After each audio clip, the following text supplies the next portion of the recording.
Yo, what's good?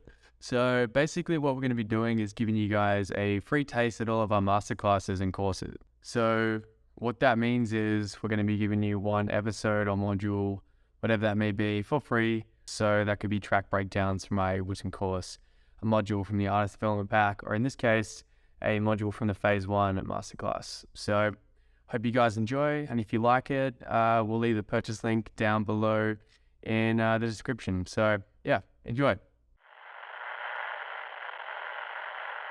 All right, welcome back. This is episode 2. We're going to continue building this little thing, whatever you want to call it. So I think this episode I might want to try and focus on drums.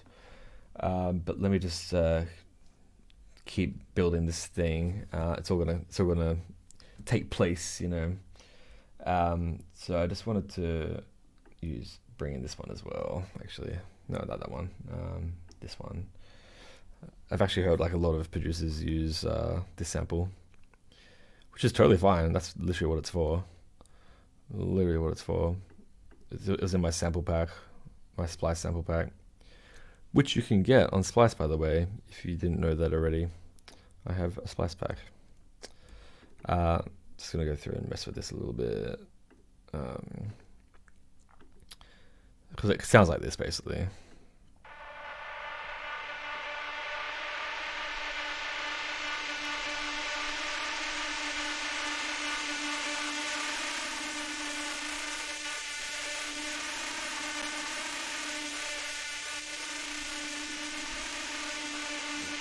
Yeah. Just like a little distorted drony thing. So I'm gonna just add that as well, because I think it will add like a nice little top end to the... Actually, bear with me. It's in D. I'm gonna put up a semitone, and I'm gonna change the tones.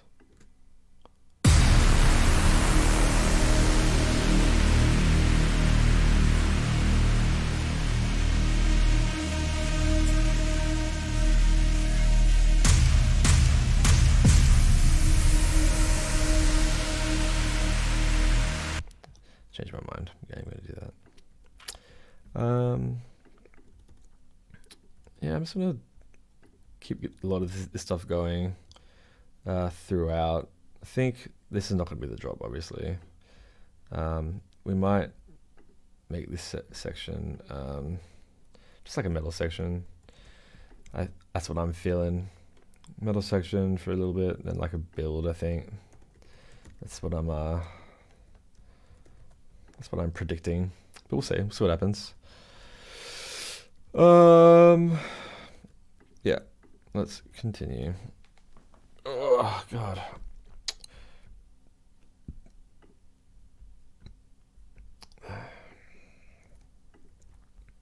So let's start filling out. Let's get into the drum work. This is where it gets fun. So EDM drums, we don't need those right now. I want to do like a metal section kind of thing.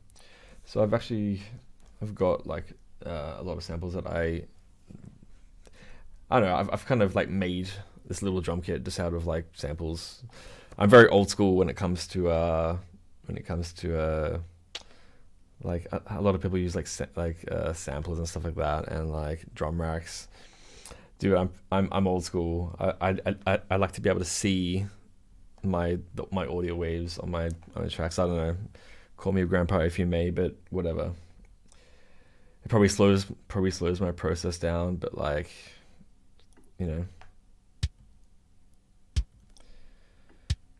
whatever. Yeah, whatever works, whatever works. There's no rules. What works for some people might not work for others. Yeah, so this is a kick I like to use. Thing with metal kicks is they're very short and punchy, as opposed to very short and clicky. I wouldn't even say punchy. Like maybe back in the day you would say punchy because that's all we knew back then, compared to like what we have now with like electronic drums. But yeah, I would say short and clicky. was that essentially, there's so much low end information in like the bass and the guitars, like having like a big thuddy kick doesn't work. And I hear so many people, like EDM producers, do like a metal section or something in the song, but they're using like dubstep drums, and it just sounds awful in my opinion. Yeah, I like to make it really tight. You can even add a fade, whatever. Sometimes I get really tight in there, but I think I've already processed this one to a point where it's good enough already. So let's just mess around, put some here and there. Bab it up. Sure. Let's get a snare in there. Let's try and get this moving, boys and girls. Actually, I'm gonna set a timer just so I'm not going over. Cool. Where's my snare? Yeah, I like these snares. These me gusta. Turn that warp off. Go away, warp. So as a snare, this snare just kind of sounds really nice and punchy. Also due to the processing I've done as well on the snare.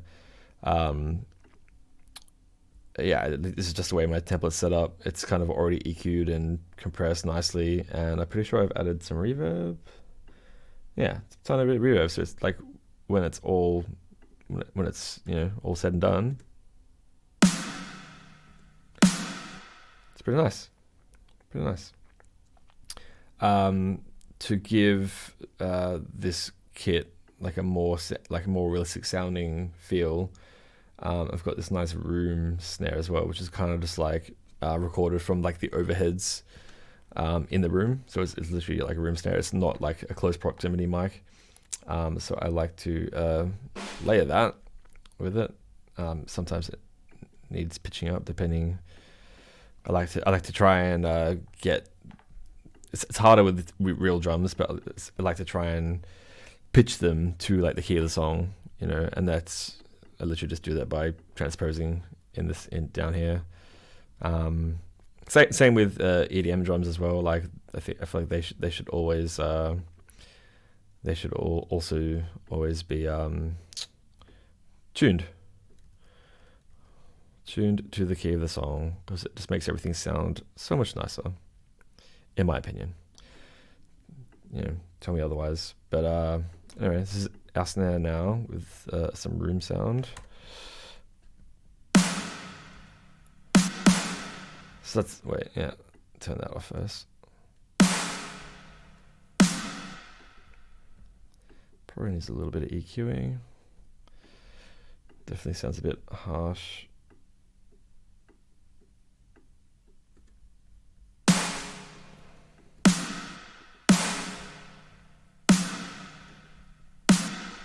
So yeah, you can hear it because this is with it, and it's without it. So I mean, it might sound a bit funny, but in the mix, I guarantee it's gonna work.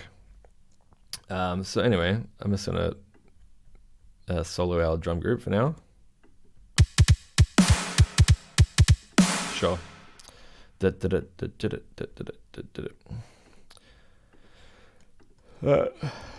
seems like a vibe, I think.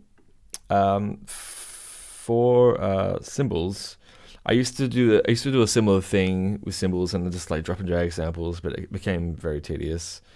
So these days I use Contact, and I use a plugin called Invasion by Get Good Drums. Shout out Misha and the Periphery guys. Yeah, it's a fantastic plugin, and I could like program all my drums using this, but I generally just like to use the cymbals, because they're already nicely panned. You don't have to do much. Like, yeah, I'll show you. So I'm just gonna add a MIDI clip and find some drums. So and I could just like scroll through them. Always got to make sure you can hear the by clicking that button, so you can hear what samples are happening as you scroll through. So you got some hats. So nice crash. I think I'm just gonna mess around like this. Let's have a look.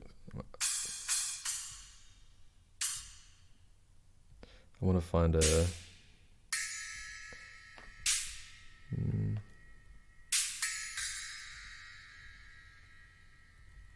Is that it? I'm gonna find a China. There we go. This.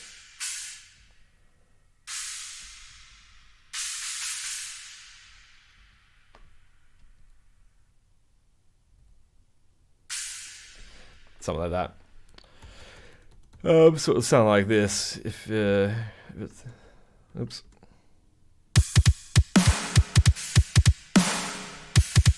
Yeah. So let's make it double time.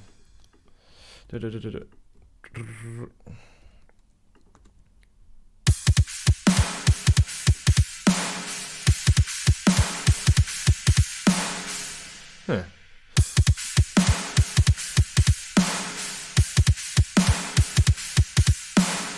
Yeah. That sounds pretty metal.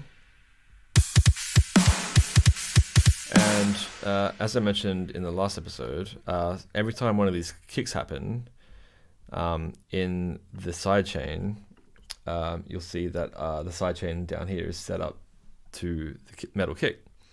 So whenever a kick happens, it's going to dock out this lower frequency range here to allow room for our other elements.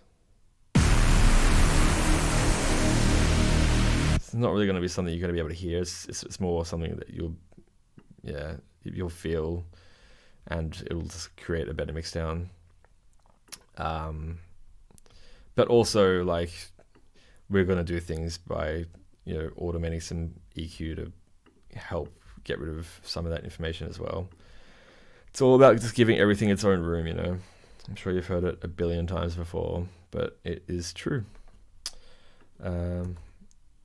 So I mean, this is the main guy that's giving us that low frequency information. So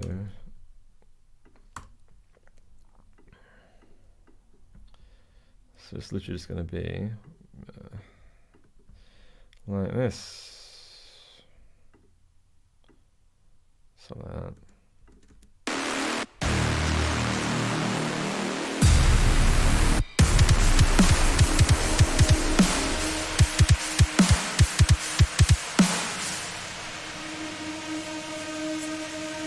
Yeah, you know what I'm saying? You do know what I'm saying.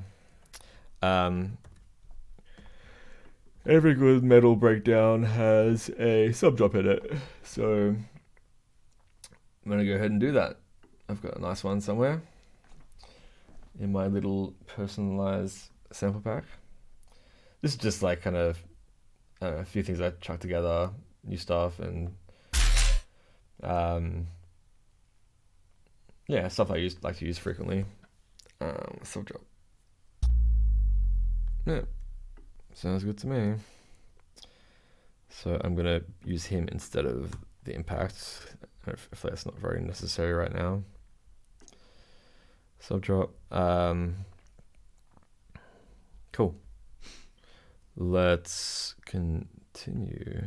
I'm gonna show you how I do my little drum fills. They're all manual.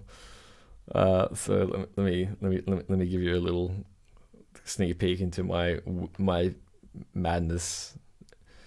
I feel like no one else really has the patience for this, but it's the way I've always done things. So I'm weird. So I've got like a bunch of just, samples tom samples that I have recorded, and so I'm just gonna get them in there. So I've got a tom group. So I've got a left one which is panned 25 to 50% to the left. I got a center one which is slightly off center, and then a right one. So it kind of pans across the the stereo spectrum.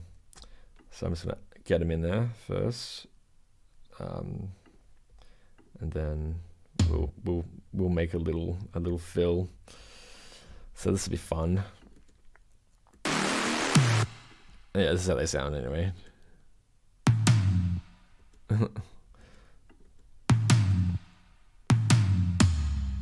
So they're pretty good sounding. They're pretty good sounding toms. I'm gonna do.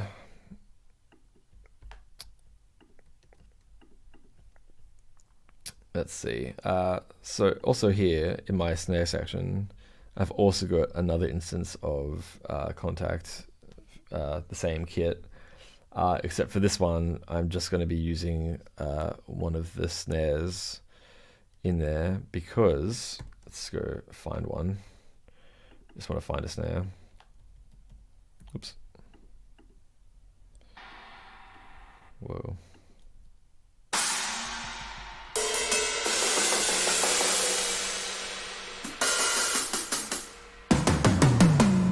There we go. Okay, lower.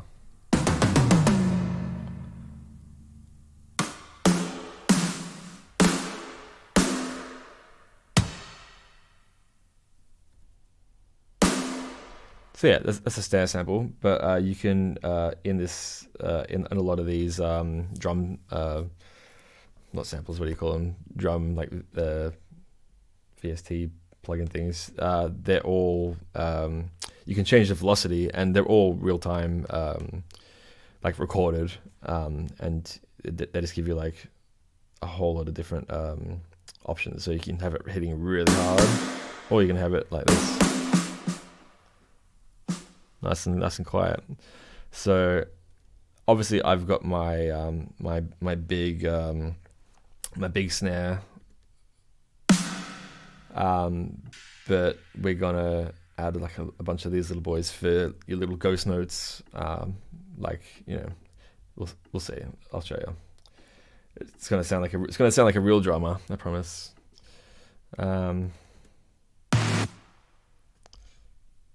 Just gonna solo these for a sec. But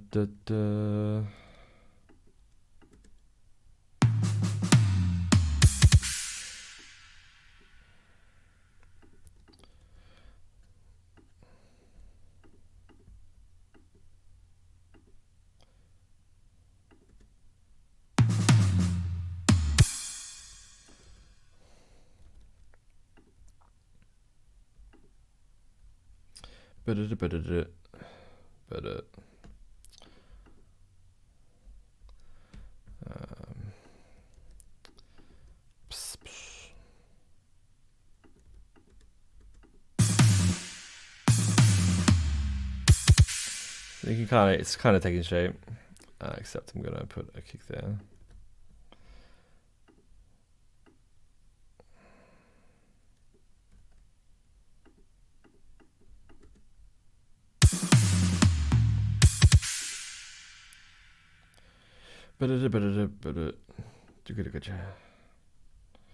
Sure.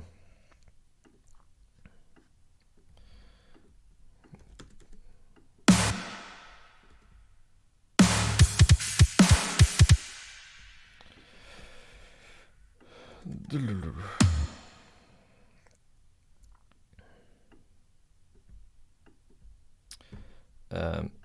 gonna go to triplet mode. You can actually do that as a shortcut. If you press Command 3, it takes you to triplet mode. Speeds up things. This might be too fast of a fill, but we'll see. We'll see. You'll all see.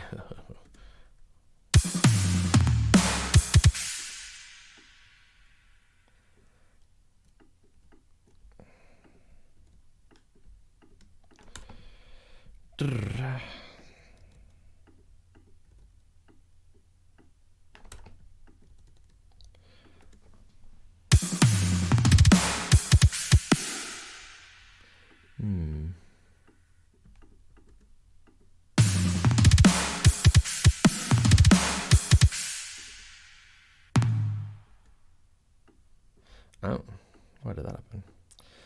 Who knows? I was wondering why it's sounding weird. All right, so it's going to sound something like this. It might be a little too fast, but it'll do for now. Oops. Let's try it again.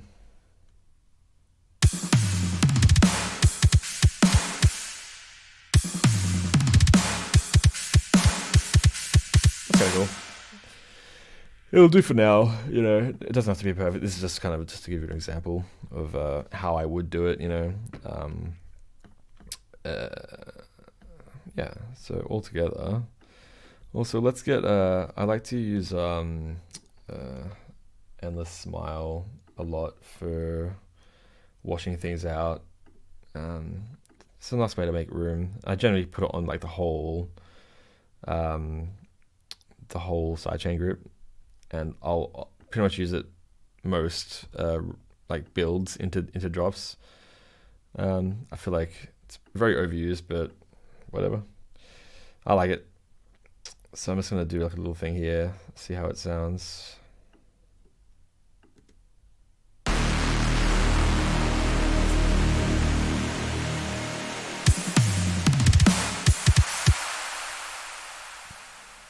Okay.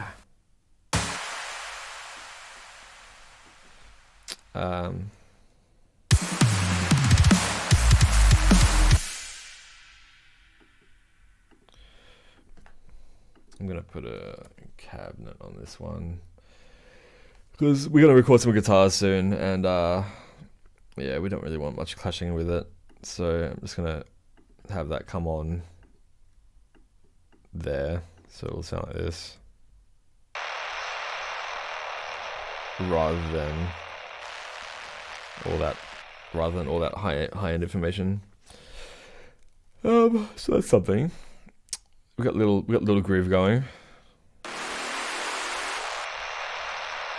Cool. I think what will sound cool here as well is a tape stop.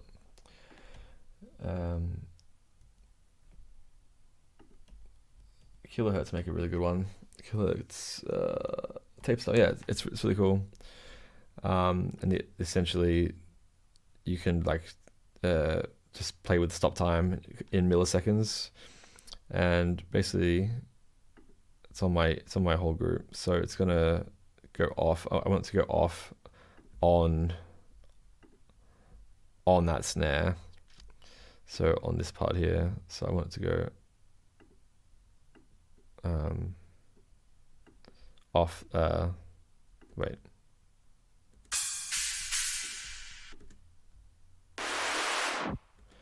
Yeah, so it goes off there, but I also want to automate the whole plugin off there, so it doesn't create any weird things on the next bit. Oh, I'm a dum-dum. So it's going to sound like this.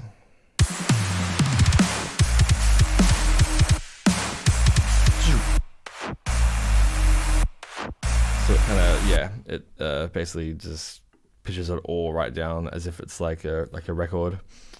So that's a cool thing to do. I'm gonna add like a bit of more low frequency information in there because it sounds cool when it's like more subby stuff. Actually, I know exactly what I'm gonna use. Is it there? It is there. Shout out to Soki for this one. I believe he just did a masterclass, so you should go watch that too. I know the sample. It's yeah,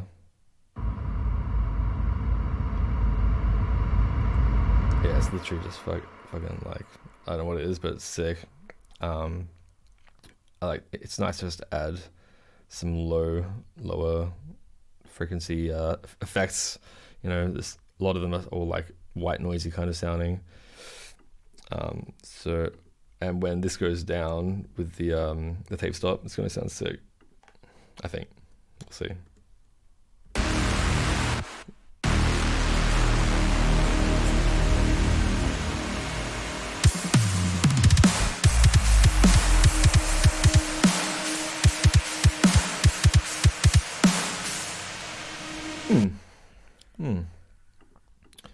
I'm gonna add a cabinet to that as well.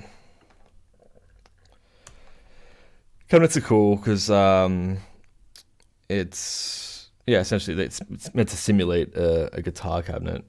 This is just like the Ableton stock one. I'm gonna get into some cooler ones later on when we do the guitar stuff. But yeah, this one just kind of makes it sound like the source, the sound is being played through like a guitar cabinet. So yeah, I mean, listen to this.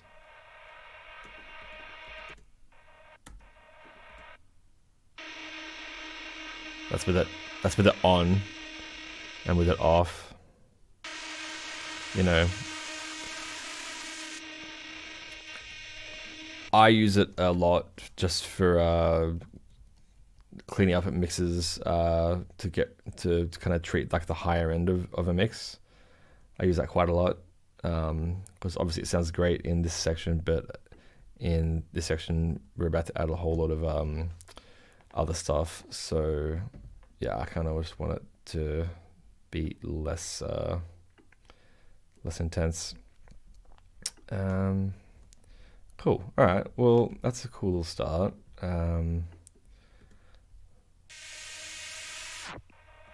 Yeah. Let's go back to our drums for a sec.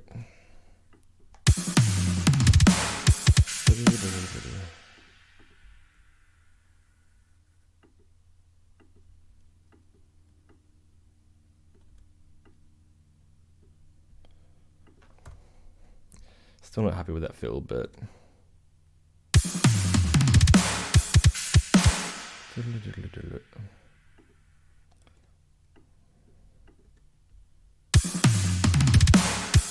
yeah. Yeah, I know, like, it sounds pretty good though, like.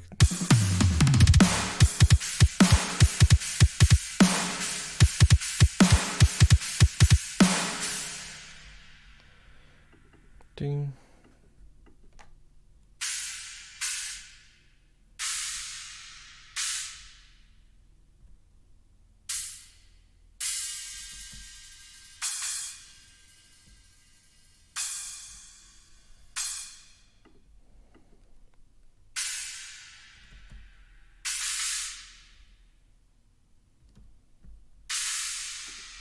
Just trying to create some variation in the cymbals.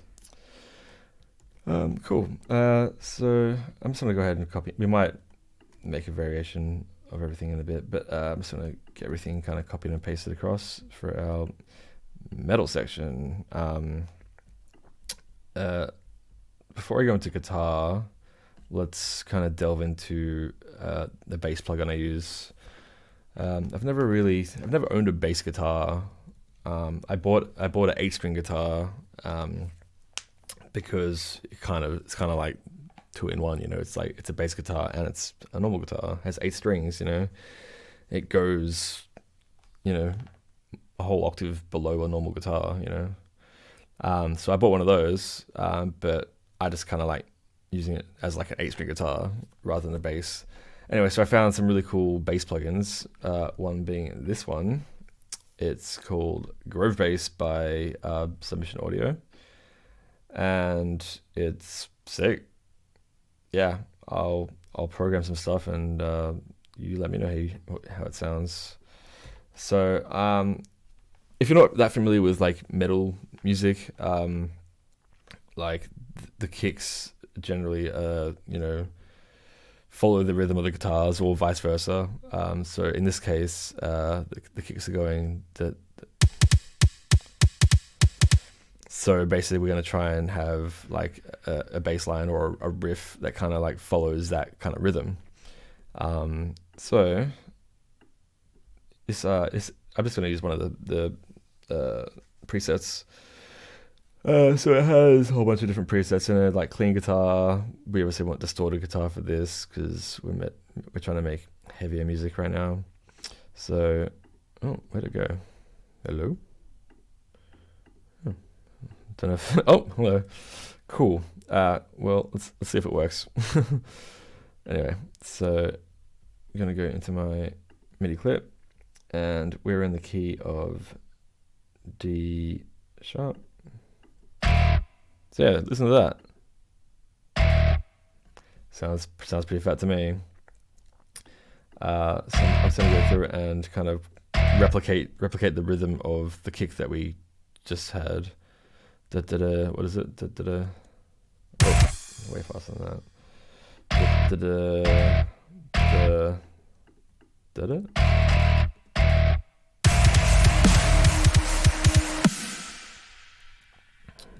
That sub is too loud.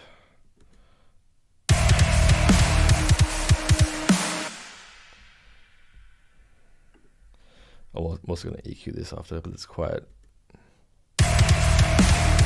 mid-rangey right now. Dun dun dun dun dun dun dun dun dun dun.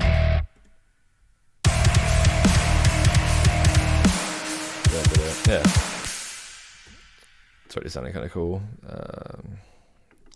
I'm just gonna go ahead and be a dickhead and make those bad boys an octave higher. Oh. Oh. Yeah. Why not? Why not?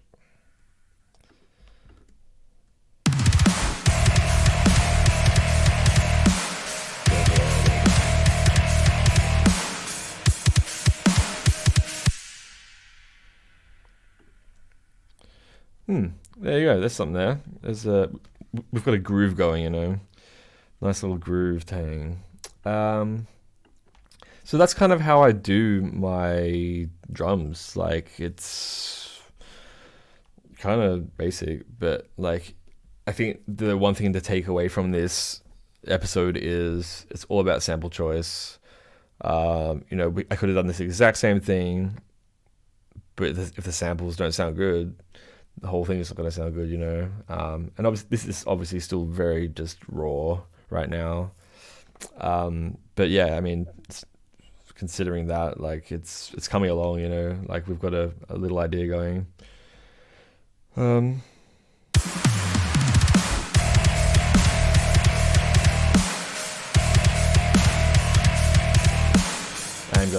gonna EQ this bass a little bit though. It's a little bit mid-rangey for my liking. I like to get rid of a bit of 1000 hertz.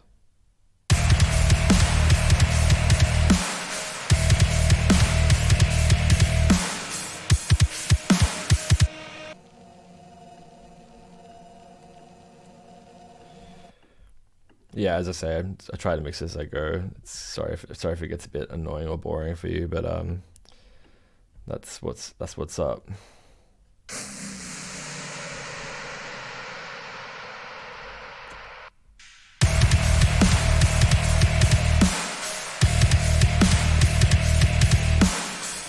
Yeah, so all these effects they're kind of like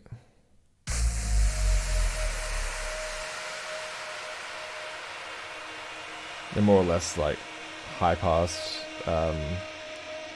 which is going to allow a lot of room for the guitars and bass to shine through, and it adds like a nice like kind of tonal element in the background. We might add some like arpeggios or like a little melody or something soon. But yeah, I think that kind of wraps it up for episode 2. You now see my drums, and yeah, we're kind of getting some structure of the song going. We've got a couple of ideas flowing. So yeah, I hope that was fun. I think next episode we're going to get into some recording guitar, and I really hope that it works with my little setup right now. I mean, it'll record. I just don't know if you'll be able to hear me playing it into the DAW. You'll hear what comes out, definitely, but stay tuned. We'll find out. It's a cliffhanger. See you next time.